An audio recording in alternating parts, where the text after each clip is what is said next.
Wali Paidi episode 27. Dengan ditemani kopi, Wali Paidi duduk di teras langgar rumahnya.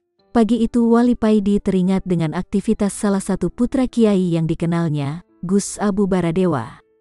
Gus ini sangat low profile, pakaiannya sederhana dan itu-itu saja, gak pernah ganti. Kaos oblong lusuh dan celana training, bukan karena gak pernah ganti, tapi pakaiannya yang bagus-bagus sering diberikan kepada orang lain, sampai adik-adiknya jengkel, khususnya adik perempuannya. Gus Abu Baradewa ini wajahnya biasa, tapi sorot matanya ini sangat teduh dan terkesan sayu.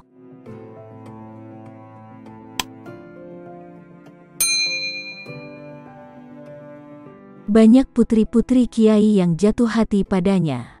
Wali Paidi tersenyum sendiri ketika teringat peristiwa lucu.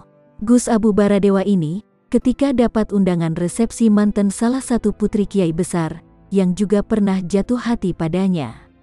Adik-adik perempuan Gus Abu ini kalang kabut, adik-adiknya ini khawatir nanti kalau kakaknya datang ke resepsi pernikahan, dengan pakaian yang biasa dipakainya tiap hari itu, sedang mereka kenal baik dan akrab dengan yang punya hajat ini. Dan dengan inisiatif saudara-saudaranya yang lain, adik perempuannya ini, membeli kemeja yang bagus buat kakaknya. Kalau gak salah, warna kemejanya ini biru langit. Ketika memberikan kemeja kepada Gus Abu, adiknya ini mewanti-wanti supaya kakaknya memakai kemeja yang diberikannya. Acara resepsi akhirnya tiba. Adik Gus Abu ini datang duluan ikut rewah atau embiodo di tempat acara. Hatinya ketar-ketir menunggu kakaknya datang. Ketika rombongan kakaknya datang, adiknya ini langsung berlari. Dilihatnya kakaknya duduk di depan dengan memakai kemeja yang dibelikannya. Adiknya ini jadi lega dan tersenyum tenang. Tapi alangkah kagetnya dia ketika melihat kakaknya ini turun dari mobil. Kakaknya ini tetap memakai celana training kebesarannya. Wah, aduh, ucap adiknya dengan terbengong. Dia lupa membelikan celananya sekalian.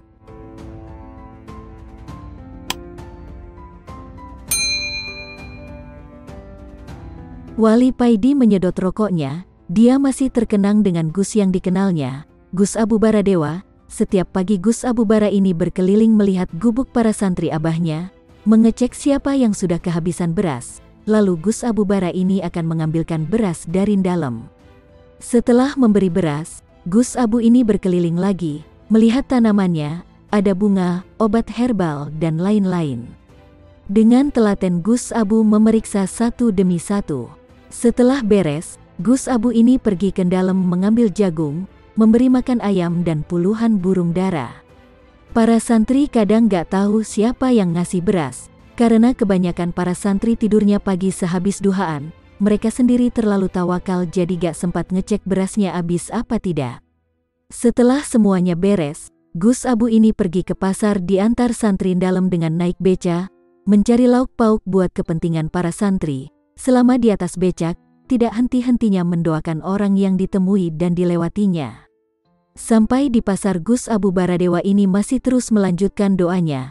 Setiap barang yang disentuhnya didoakannya. Kalau belanjaan dirasa cukup, Gus Abu ini pulang dan mampir ke kios koran, membelikan koran buat adik-adiknya, tabloid masak dan fashion, buat adik-adik perempuannya, tabloid olahraga, koran politik dan ketatanegaraan buat adik-adik lelakinya. Tak lupa juga membeli bubuk kopi buat para tamu. Setiap hari dan setiap abis dari pasar uangnya juga abis gak tersisa. Kalau gak abis, Gus Abu ini gak akan pulang. Sesampai di rumah, Gus Abu ini istirahat sebentar, dan mulai menemui tamu sampai malam bahkan sampai malam hari. Tanpa disadari, Allah memberi pelajaran melalui Gus Abu ini, buat siapa saja yang mau bertafakur dan bermata hati, betapa manusia itu harus berusaha rahmatan lil alamin, karena itu adalah salah satu tanda insan kamil. Sosoknya yang jenaka dan lemah lembut bukan berarti Gus Abu ini gak sakti dan gak berani, tapi Gus Abu ini sudah mulai masuk pada konsep cukuplah Allah bagiku, dan gak ada perasaan was-was atau khawatir tentang Allah. Dan gak ada perasaan takut terhadap apapun kecuali takut kepada Allah.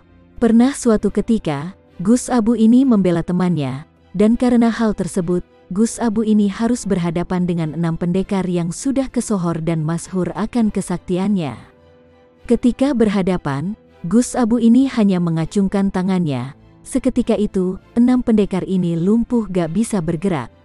Wali Paidi menyedot rokoknya dan berucap, "Gusti, derek kulo Gus Abu Baradewa, Al-Fatihah."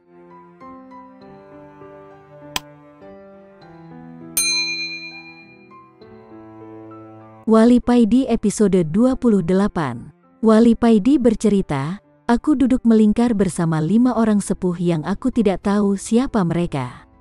Tampak dari wajah mereka, kalau mereka sedang berzikir sir dan menunggu seseorang. Tak lama kemudian, datanglah seorang pemuda yang kelihatannya miring otaknya. Pemuda ini datang dengan memakai sarung yang dililitkan di lehernya, bergaya seperti Superman. Dengan agak bergumam, pemuda ini ngomong sendiri. Pemuda ini mengibas-ngibaskan sarungnya, lalu mendekati kami. Pemuda ini berdiri di tengah-tengah kami, dan melewati satu persatu 5 orang sepuh ini, dengan menutupkan sarungnya ke wajah mereka. Ketika melewatiku, pemuda ini tidak menutup wajahku dengan sarungnya. Pemuda ini mengitari kami sampai 3 kali, dan setiap lewat, pemuda ini tetap menutupi 5 orang sepuh ini, kecuali wajahku saja yang tidak ditutupi sarungnya. Setelah berputar sampai 3 kali, pemuda ini berhenti, dan menengadahkan wajahnya ke langit. Lalu beranjak pergi sambil berkata dengan jelas dan diulang-ulang, "Musibah yang terbesar adalah terhijab dari Allah. Sedang yang menghijab Allah dari dirimu adalah keinginan-keinginanmu.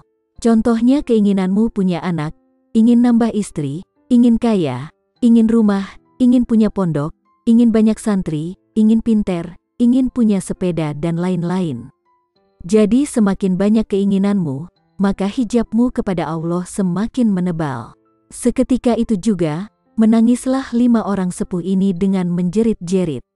Aku hanya pelungah-pelengoh melihat itu semua. Aku baru tahu, ternyata orang yang seperti gila tadi, adalah gurunya 5 orang sepuh, yang ditunggu untuk memberi wejangan pada para sesepuh yang ada di sekelilingku.